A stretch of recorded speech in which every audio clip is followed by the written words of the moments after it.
Hello everyone, this is Jotto and welcome to Versus Series, where a member of my team, Acebreakers, faces off against a well-known up-and-coming pro player. Now, for this week we have Brammerham from Team Acebreakers facing off against Essilore, who currently isn't on a team, but she used to be part of the Gamer Connect squad, which we've had on the show a few times before. But anyway, before I get into deck lists and things like that, spectator mode is a bit broken right now. So there's going to be a bit of jumping in and out of games, and you'll see what I mean when we get into the actual games, where they're just a couple turns off, and sometimes you can't see the hand for a few turns. Spectator mode's really broken right now. I don't know what they did to it, but it's really broken right now. But anyway, so in terms of classes, we have from Brammerham, Druid, Warlock, and Paladin, and from Essilore, Druid, Paladin, and Shaman. So the only difference being the Warlock and the Shaman. Now, this is Conquest, so matchups don't matter a spectacular amount, apart from when obviously you're trying to win with one deck and you really need to win with it, and then you keep getting brick-walled by a deck that just hasn't won yet. But anyway, without further ado, let's get into the first game, as we get into the first game on turn 2. So yeah, basically before each series, I do a mock-up game first, so that when the actual game one starts, you can see mulligans because both hands are normally spectated from the get-go.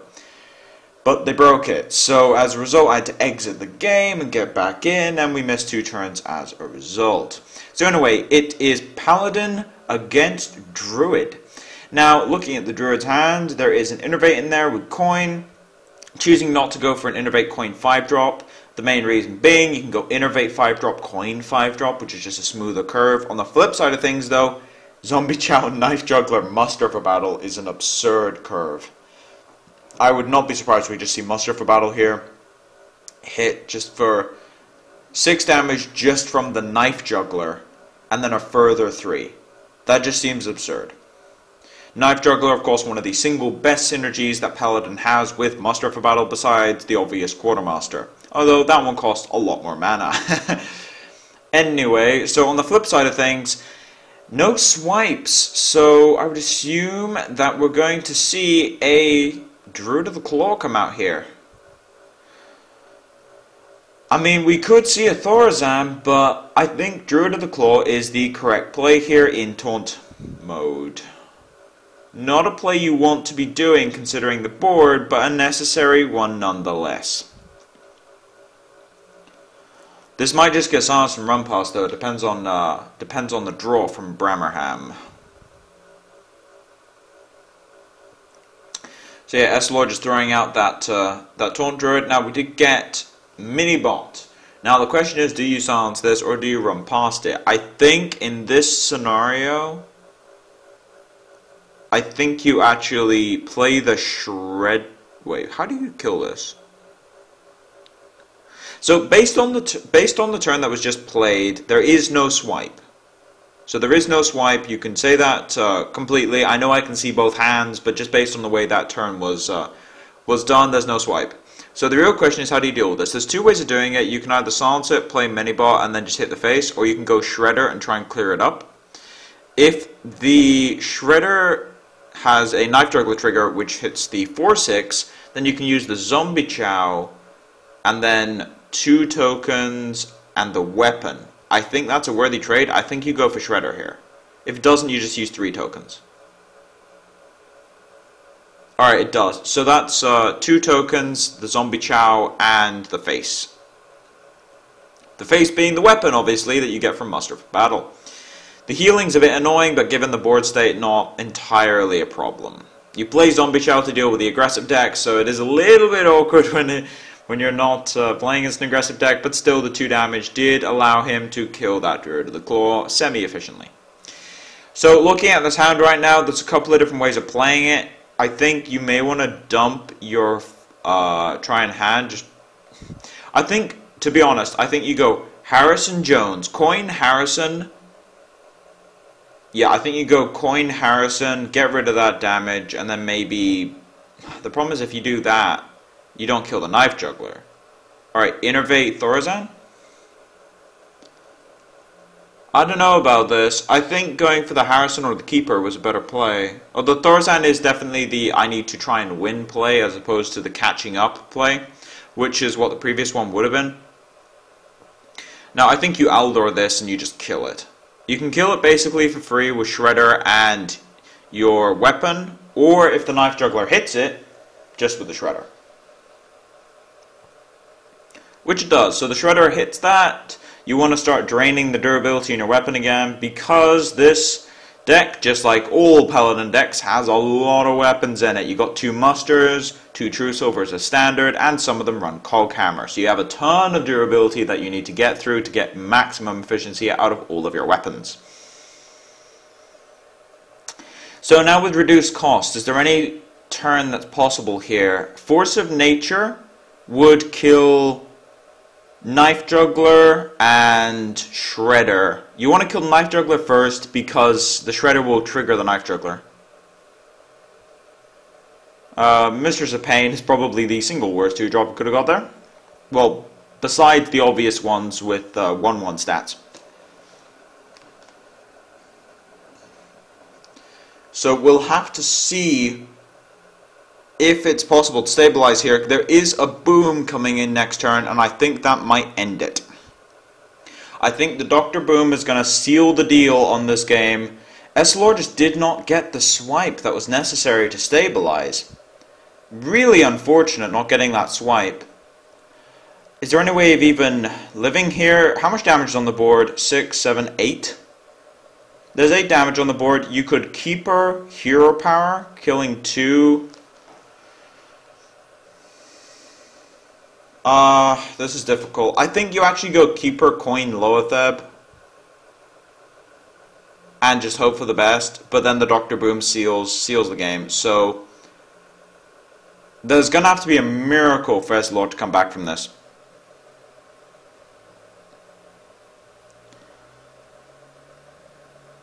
So yeah, just playing that Dr. Boom. Do you hit the face? I think you kill the Keeper and then hit the face. I don't know, how much damage would combo be at this point? Combo's lethal. Actually no, it's impossible to have combo here to play around it, and the reason being both innervates have been used and there's only 1 reduced card in hand if Brammer was counting cards from the Thorazan, which means that it was not possible to have both a Force of Nature and a Savage Roar reduced by Thorazan, so not actually a misplay there. Alright, this appears to be a handlock deck of some sorts. Now the question is, what do you keep here? I'm a big fan of keeping 2 Twilight Drakes personally. Does send back the Twilight Drake, and it comes back anyway. That's kind of amusing. Wait, does it send back 2 Twilight Drakes? It's kind of difficult to tell based on the way mulligan animation works sometimes. Anyway, so I'm guessing that one of those was a keep and the other one was a mulligan. And that the mulligans just glitched out a bit, since they do sometimes. So this appears to be a tap into 2 Twilight Drakes. As you notice at the top of the screen, the hands are broken again. So I'm going to pop out of this game, turn 3 about, and then come back into it. Yeah, the spectating mode thing was really irritating. After game 2, I actually just hopped out of spectator mode completely in between games and joined in. So those are about between 1 and 2 turns out of the actual start point and miss mulligans there. Which is unfortunate, but not much I can do when spectating mode is broken. Now, this appears to be a Twilight Drake Sludge Belcher game.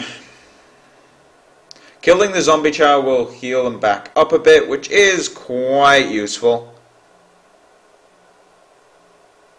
Yeah, this is me realizing that, yep, it's in spectator mode apparently. No, it's not. I'm not spectating 2 people.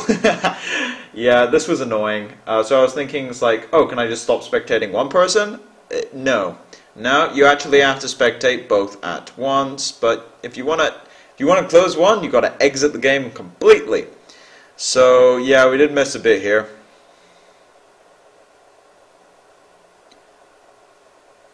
As now we've got the hand.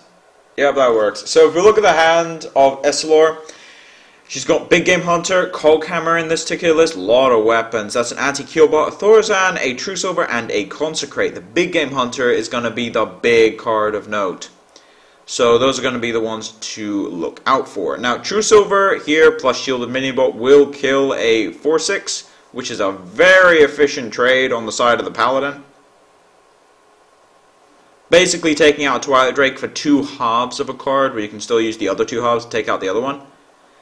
That's a Leroy Jenkins. Now, I have played against this deck from Brammerham before, since we are teammates, and this is a Leroy Jenkins faceless double power overwhelming deck. And the whole thing behind it is thinking, you don't have enough mana for that. Yeah, but Thorazan exists now. So the point is you draw through your whole deck, and if you don't beat them with Giants, you beat them with the crazy 20 damage combo, which some of you might remember from last year, before Leroy got nerfed in terms of cost from 4 to 5. So hopefully we're going to see that combo come out, because it is quite spectacular, and it's not something you see every day. But this game, we do have that Big Game Hunter to deal with the Giant extra efficiently. Coghammer comes down as well, making that thing a pain in the neck to deal with. Divine Shield is really, really irritating for a hand lock. It's basically Ironbeak Owl or bust, and this might be a Siphon Soul. Yeah, that might be a Siphon Soul, and I think it is. Next turn you get to go boom. Oh, we got a boom, followed by a boom, by the looks of it. I will one-up your boom with my own Dr. Boom. The question is, how much chaos is going to be caused by boom bots bouncing off of each other? That's always hilarious to watch. Alright, so we're going to see 2 Dr. Booms facing off against each other? No, come on. It's always funny to watch that. I mean, yeah, you take way less damage this way, but it's not entertaining. Come on. I mean, Big Game Hunter doesn't really have a target against Paladin besides Dr. Boom, so that is the correct one that you don't take 1,000,000 damage for, but it's nowhere near as funny to watch. So a little bit disappointed about that. Now, there is that Faceless Manipulator, which I would definitely use on this Tyrion. That is the single best Faceless target you can possibly ask for.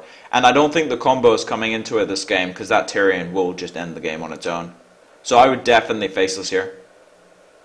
I mean, Giant Sun Fury is also fine, but I think Faceless is just stronger. Unless there's a Black Knight. I mean, Black Knight just ends the game, basically, no matter what you do there. But I think using the Faceless there was definitely the correct play. But as a result, this Giant is dying for free. As we do have Molten Giants not quite getting there in terms of cost. Never mind, 4 to the face. Yeah, Molten Giant hovering appears to be just from the fact that if you tab out while spectating Hearthstone games, it actually still mouses over certain things. It's something that I'm still getting used to, and people with multiple monitors don't have to deal with. But anyway, taking out that Giant for free. Anti-Keelbot is also good here. I think Lay on Hands maybe. No, you got a Shredder. Yeah, you got a Shredder. Thorazan isn't coming down this game by the looks of it. There's just no point. You can snowball out of control. Now, I would definitely go Faceless here. I don't understand the just refusal to Faceless. The 6/6. I think he might be a little bit too fixated on the combo as you see the full combo in hand besides that Thorazan.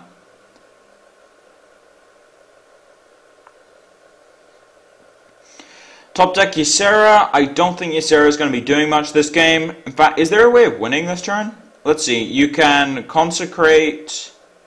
No, there isn't a way of winning this this turn because you can't kill the Sludge Belch. Wait. 7. 2 damage off lethal. 2 damage off. So the question is, what do you do here? You can slam Ysera. You can go Lay on Hands. I think you slam Ysera and then use your Tyrion and your Anti-Keelbot to kill this the Sludge Belcher. You know that there's only 1 Molten Giant because he had enough mana to play 2 because they only cost 1 and he didn't. As you see, there is 1 excess mana at the bottom there. Thorazan's also okay here. The reason I would prefer Ysera is simply because she has a bigger impact. Ysera just has a bigger impact on this game in general. I mean, I think that this game is probably over. I mean, Shadow Flame into tap Sun... No, Shadow Flame anti-heal bot. That top deck Shadow Flame is spectacularly good here. Unstable Ghoul, not going to be doing much. This has really shifted in the other direction. I'm actually... Let's see. Could this come back? I mean, you can go Ysera here for 8 mana, which is handy with the hero power. But this Ashbringer is going to end the game fast.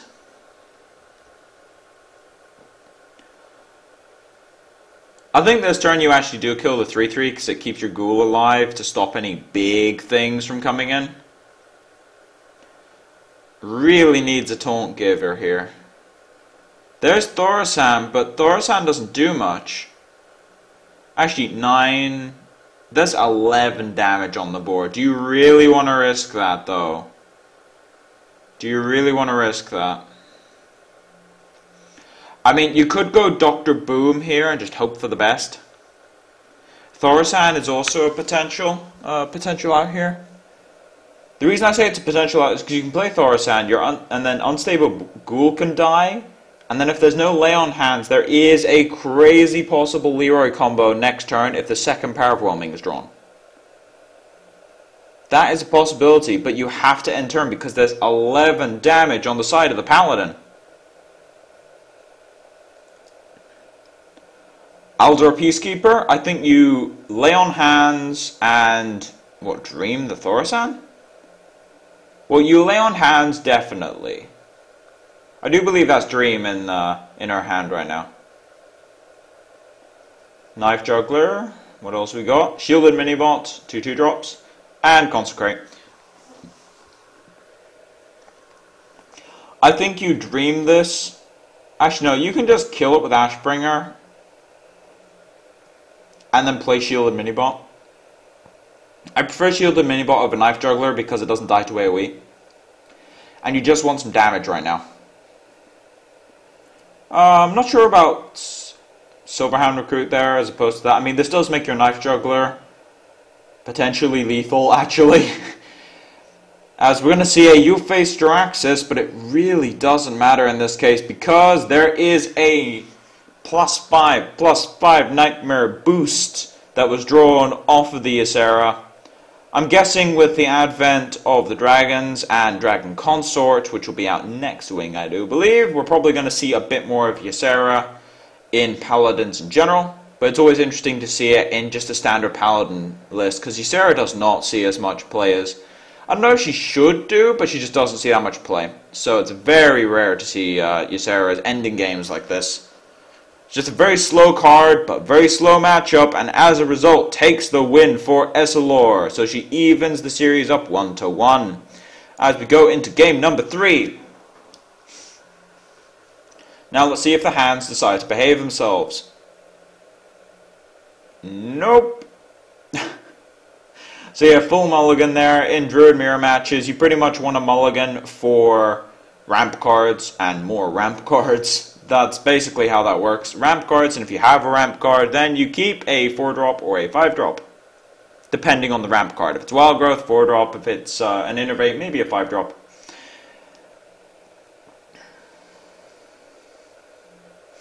Yeah, so I'm expecting that this is going to be exited out of at any point. Yeah, it's so broken right now. It's really annoying. Especially me, because for Versus Series, because I do it weekly, I do use just spectator mode, because doing individual hands and syncing them up does take a lot longer than you'd think if you haven't done it.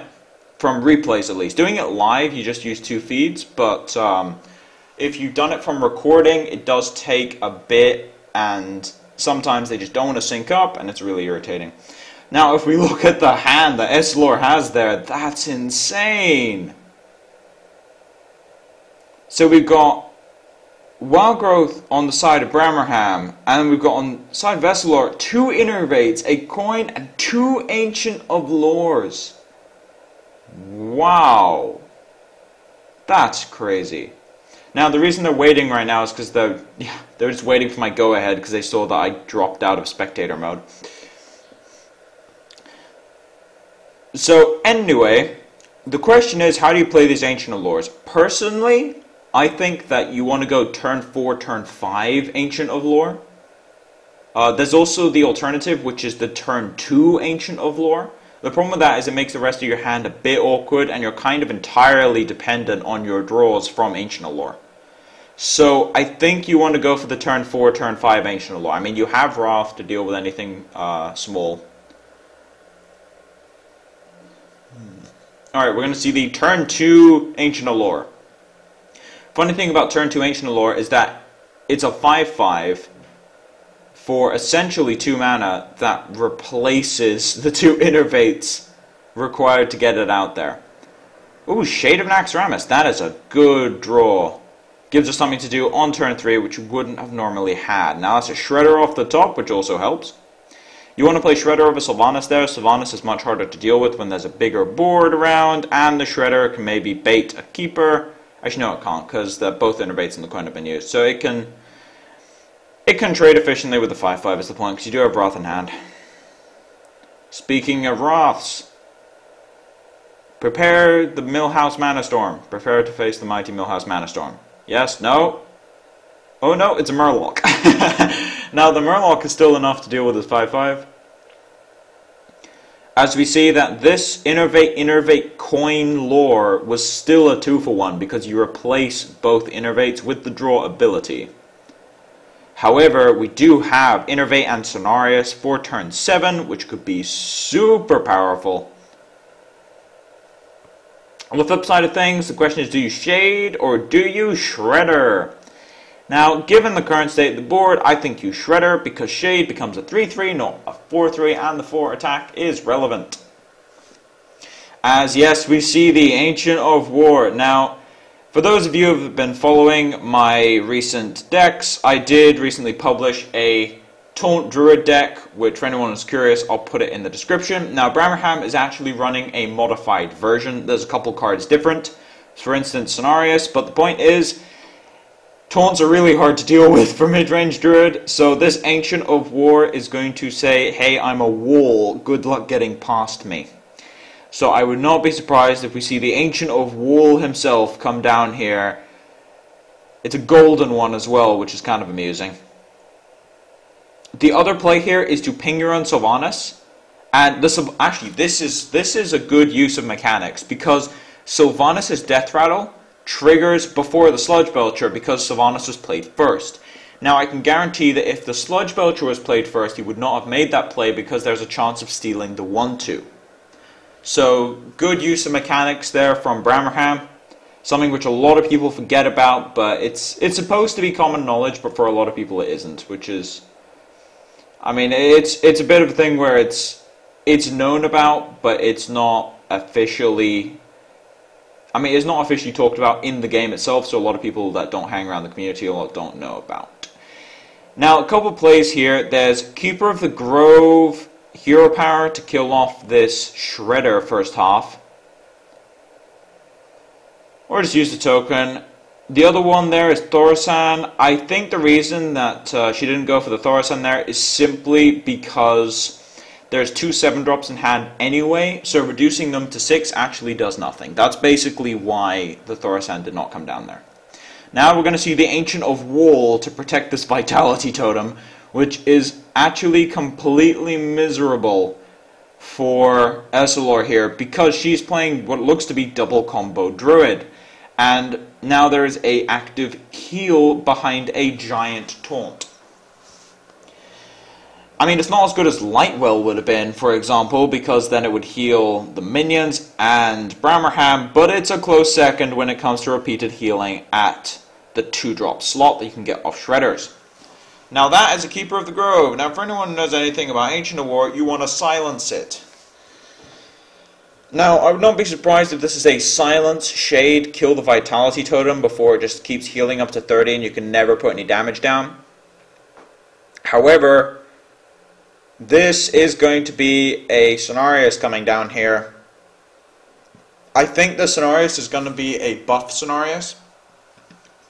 While it does put the Ancient of War into Big Game Hunter range, it also clears the board completely. You can deal with Big Game Hunter, and the 2/2s don't do that much in this particular scenario. So I would not be surprised if this is a buff scenario instead of a taunt scenario. And it is. So most taunt druids, especially considering scenarios has been shown, it means there probably isn't Ragnaros, at least. There might be a Dr. Boom. But a lot of taunt druids do not have Big Game Hunter targets, so if there is Big Game Hunter, now would be the time to use it. However, as we can see from Essilore's hand, there isn't one. The question is, how do you play this? There's a couple of ways of doing it. You can swipe the War Hero Power, which is really painful, and then use the 3/3 to kill the 4/4. I think that might be the play, although, as I said, it's a really painful play that you don't really want to make. The alternative, however, is playing Dr. Boom, which then just dies. That's basically the alternative. Swipe and Big Game Hunter completely mess up that play, and it just so happens that Brammerham has both. What do I mean by that? Well, Big Game Hunter kills the 7/7, Swipe would kill the 7/7 and the 1/1s because of the Keeper. Meaning that there are 3 cards in your opponent's deck which invalidate that play, so I don't think it's the correct one. The alternative, besides Swipe Boom, would be Lore, but again, I don't think that's the correct play in this scenario.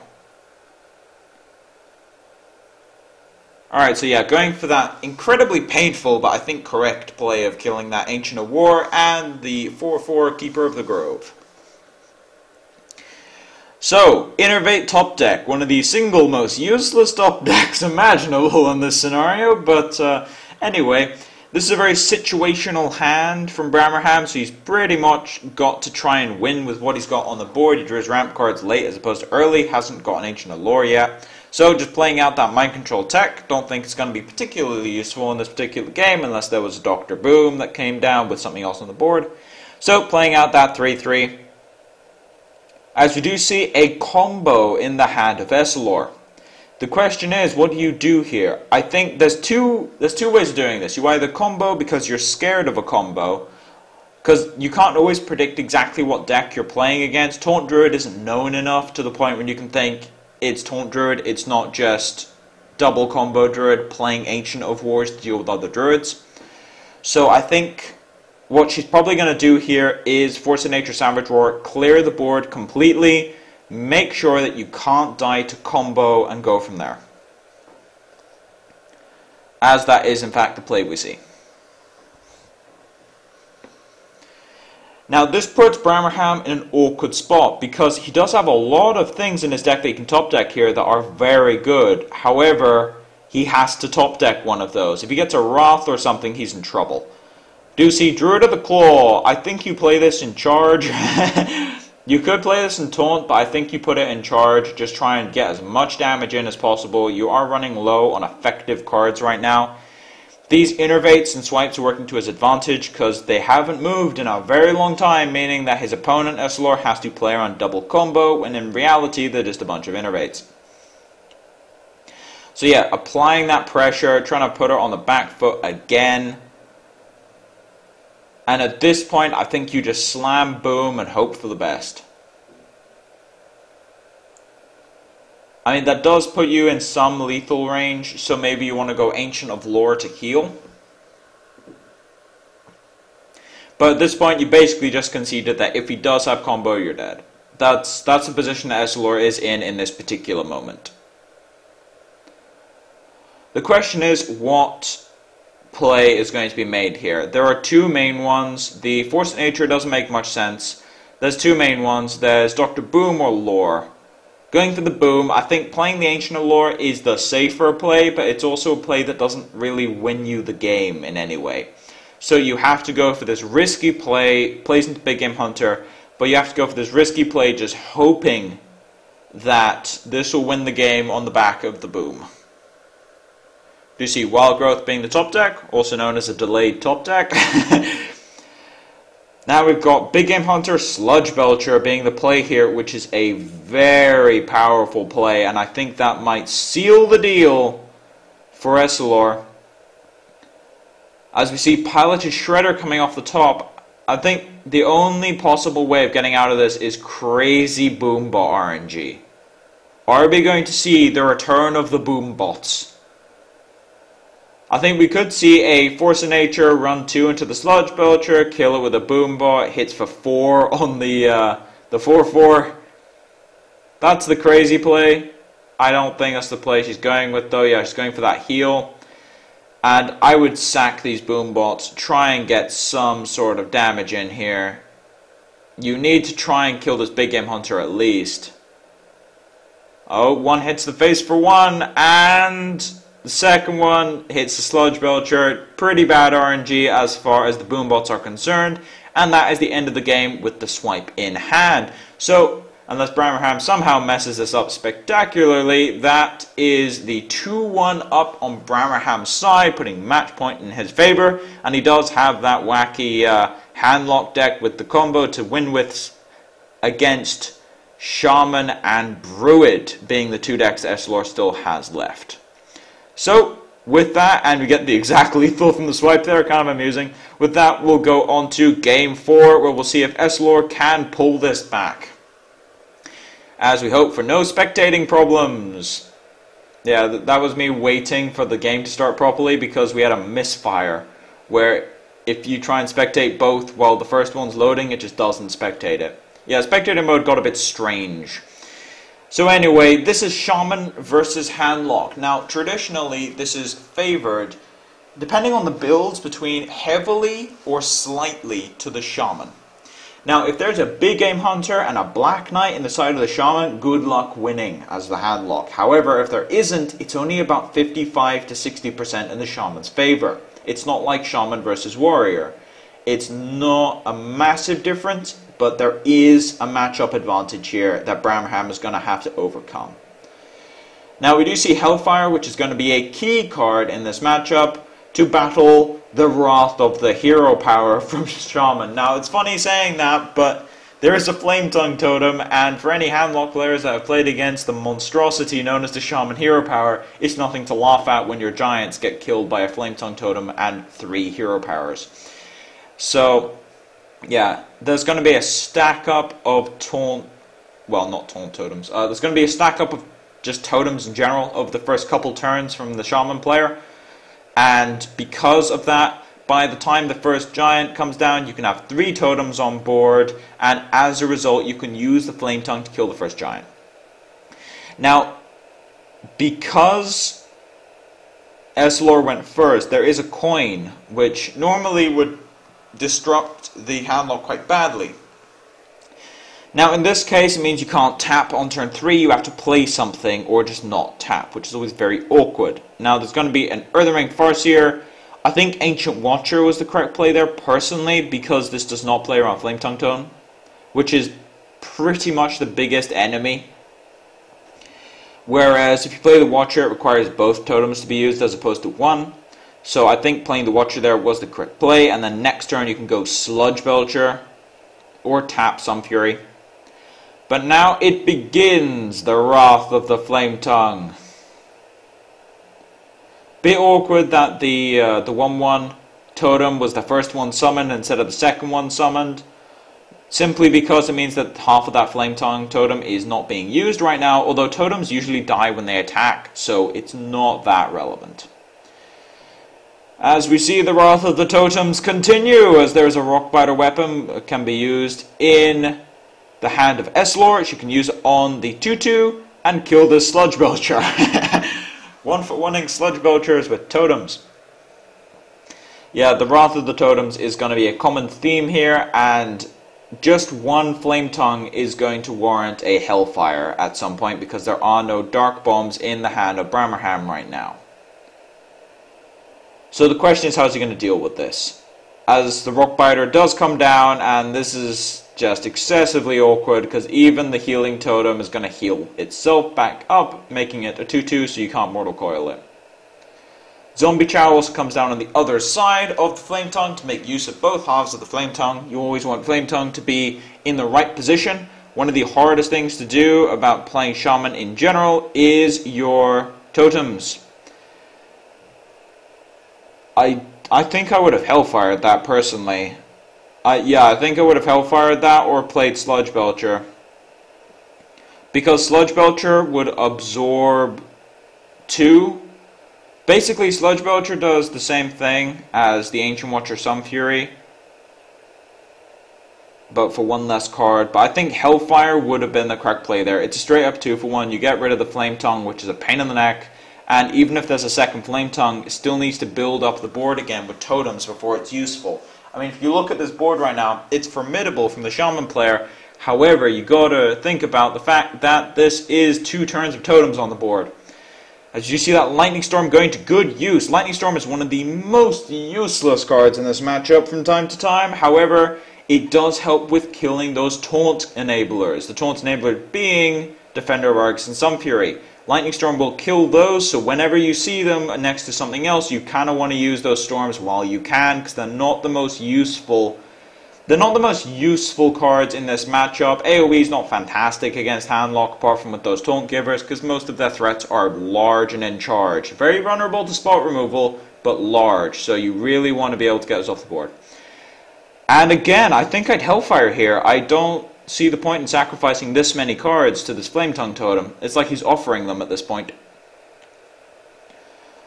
Now, there is only 5 mana, so we could see a Loatheb come down here, which would be absolutely brutal.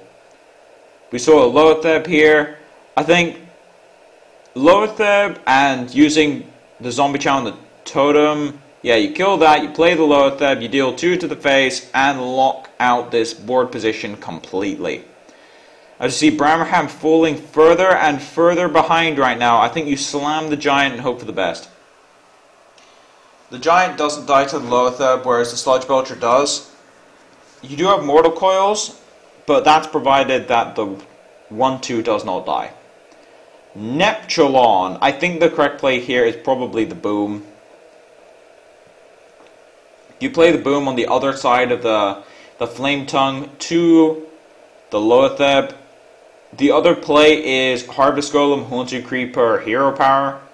Let's see how much mana is that. 7. So there's no way of getting 8 mana out of this hand without playing something like Sylvanas, which is just not in the cards right now.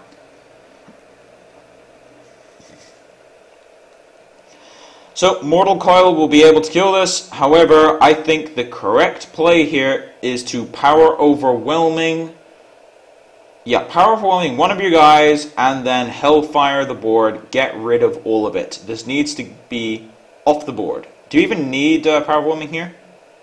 3, 4... No, you don't. You can Mortal Coil. Yeah, miscounted. These are the kinds of things where it's like when you're casting, you do kind of speak out. You just think out loud half the time, but you reach the same conclusion. So yeah, you Hellfire here, and then you Mortal Coil the Dr. Boom and hope you don't take 8 in the face. 5. For some reason, Boom always deals 5. Is that the... Someone can probably answer this in the comments, because I can't be bothered to do the maths right now. Is there... What's the most likely outcome for Boom bots? Like, in terms of maximum damage. It seems to be 5, but it might be like 6 or 4. I think it's 5. Is it 5? Yeah, maybe. Anyway, someone do the maths in the comment section below and let me know. As we see, Neptulon coming down a free turn here, and it's going to get BGH'd. Now, I think this is a giant big game hunter, not to be confused with a large big game hunter. As board advantage is back in favor, as I just mouse over the Murlocs there, there is a Tide Caller, and also a lot of cheap Murlocs besides that. Can buff them all in terms of health. We do see the code like Seer. I keep forgetting which one's the Seer and the Oracle, but the Seer gives health.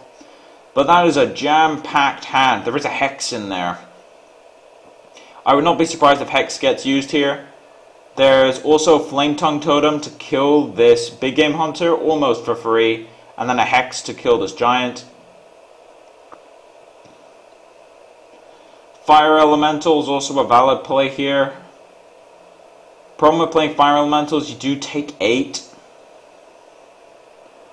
This is definitely a turn with a lot to think about, though. I can definitely adhere to that. Actually, what am I talking about? There is no Fire Elemental in our hand right now. For some reason I saw 6 and then Flame Tongue Totem and thought Fire Elemental. No, there's no Fire Elemental to be played. I think this is just going to be a straight up Hex.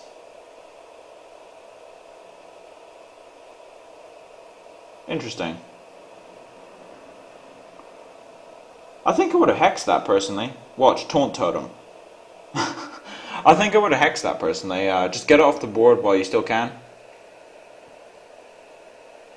But now we're going to see a Dr. Boom and probably a taunt on the Boom bot and on the Boom himself. Now Boom is a bit awkward when it comes to Sun Fury Protector because you can't use Sun Fury on 2 large guys if you play the Boom first. Well, I mean, if you play the Boom after the large guy, he spawns a Boom bot next to him and it's a bit awkward. The question is, how do you deal with this? Because this is a scary, scary board. Sylvanas, definitely the correct time to play Sylvanas here.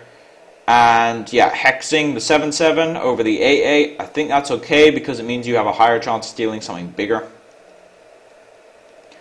But this is an excessively awkward board position for both players involved, unless there is an Ironbeak Owl, which there isn't. So, Thaurissan is part of the win condition, so you can't play him until you get either Leroy or Faceless in your hand, because you need one of those 2 combo pieces, as there is a Faceless, so Thaurissan is the play here. You play Thaurissan, and then you probably just hit the face a bunch. Maybe use a Boom Bot and a Sun Fury to kill the Zombie Chow, get some health back. Interesting if he decides to board clear here. I think you hit the face for 8. Yeah. Then you kill the Zombie Chow with the Untaunted Bot and the 2/3. Wow, that worked out really well. Okay, that was a very good Boom Bot there.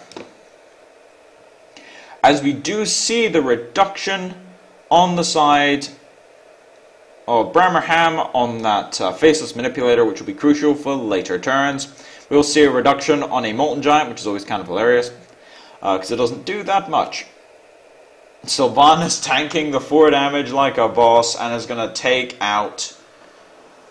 It's going to steal this Giant. That's super dangerous.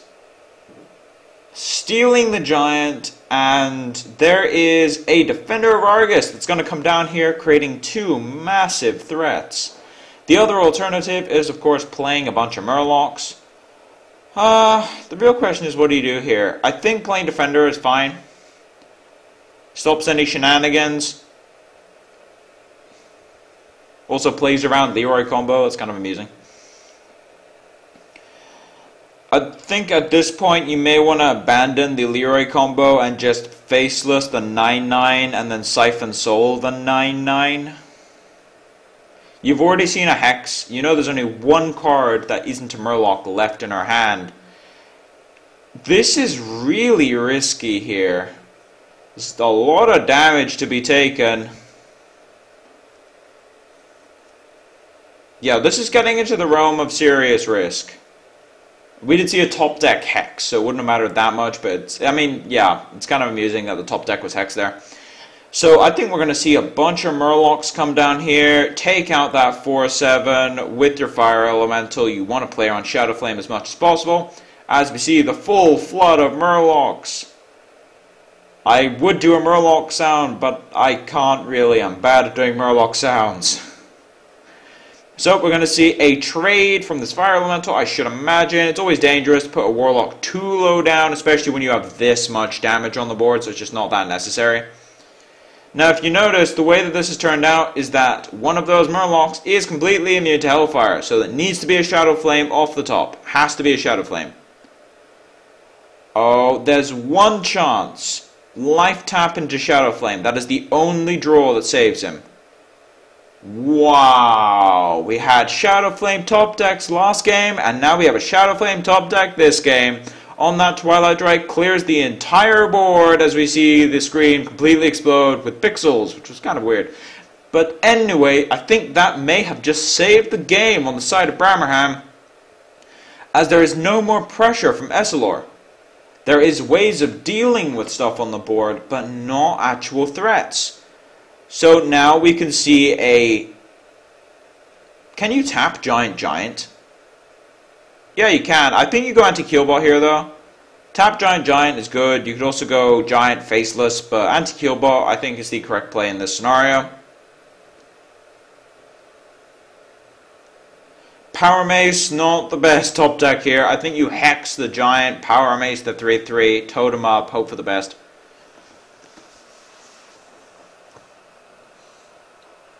Yeah, I think that's correct play. You want to clear out the Frog as well with your 1/2.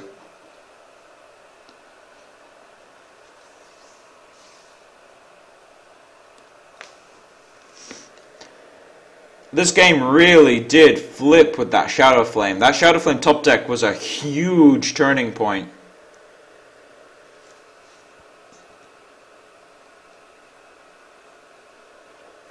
Playing that Giant, do you really Dark Bomb that? I think I would have tapped. I don't see the point in Dark Bombing that personally. You can do that next turn.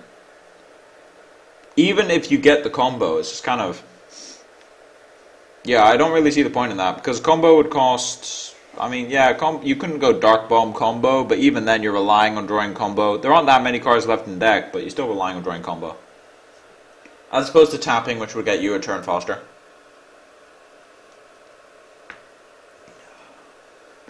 And also hoping that there wasn't a Taunt Totem there, which would have really messed things up. Although at this point, not a spectacular amount. Although this is going to be a 5/5 anti-Keelbot. The healer is no more, now is the beats. That 5/5 Healbot is going to hurt if that's not dealt with. Jiraxis. Alright, I think what you do here is you kill the 5/5. Well, I mean, you tap first, because you might have lethal. Or just play Why? Why Jiraxis there? That's the real question. That basically doesn't do that much, actually. It just shuts down your Moltons. Yeah, I don't really see the point in that. That was kind of weird. I think you should, like, on that turn, tap. If you don't get Leroy, play Faceless on your 8/8, because he's out of hexes. Now we're going to see a 3 damage Earth Shock to kill a Giant. Not something you see every day. Is there going to be a Leroy off the top? Yeah, we finally see the Leroy combo, but that game was so swingy. So many swings happen in that game, as we see the Shaman stabilizing against the Ragnaros due to that Azure Drake, and we see the big Leroys coming in to finish for 20 damage a burst. So Brammerham wins the series 3-1. So if we look at that series as a whole, we did see a couple of interesting things. We saw what happens when a Druid stumbles against a Paladin, doesn't get swiped, you just get destroyed by Muster for Battle and Knife Juggler. That was the first game in a nutshell. Then we had a bit of a retaliation from a Paladin of Essilores taking out the Handlock in Game 2 with an interesting Ysera at the top of the curve, which is not very common right now with Paladins. It's been a while since I've seen Ysera, but it really did come into its own in that game and won the game for her. Now in the third game we saw Taunt Druid versus... Actually, quite frankly, we saw Taunt Druid with a not fantastic draw against a very good draw from the normal double combo Ramp Druid. And I think that really does show how heavily favored that is in the side of the Taunt Druid. Even though the war got silenced, it was just too much to deal with, having to play a 2/4 into a 5/5 just to silence it. And you get steamrolled by just the sheer amount of taunts left in that deck. Even though both innervates were drawn later, the card advantage is still a bit too much. Then in the last game, we saw a very bizarre game with quite a few misplays actually on both sides to some extent, but quite a few misplays, but just resulted in top decking Shadow Flame. And then we saw Azure Drake coming off the top to stabilize it again in the side of the Shaman, where it looked like Shaman might win on that final turn, and then Leroy comes off the top for lethal. So the last game was very strange, sort of flipping backwards and forwards in terms of who was winning at various different times, and one of the more interesting games of the series. But anyway, as always, there will be deck lists in the description below. But as for now, this has been Jotto. Thank you all for watching. If you like the content, please subscribe. If you have any feedback or just want to talk about the games, or if you have the Dr. Boom average damage thing, put it in the comment section below. But as for now, this has been Jotto, signing off.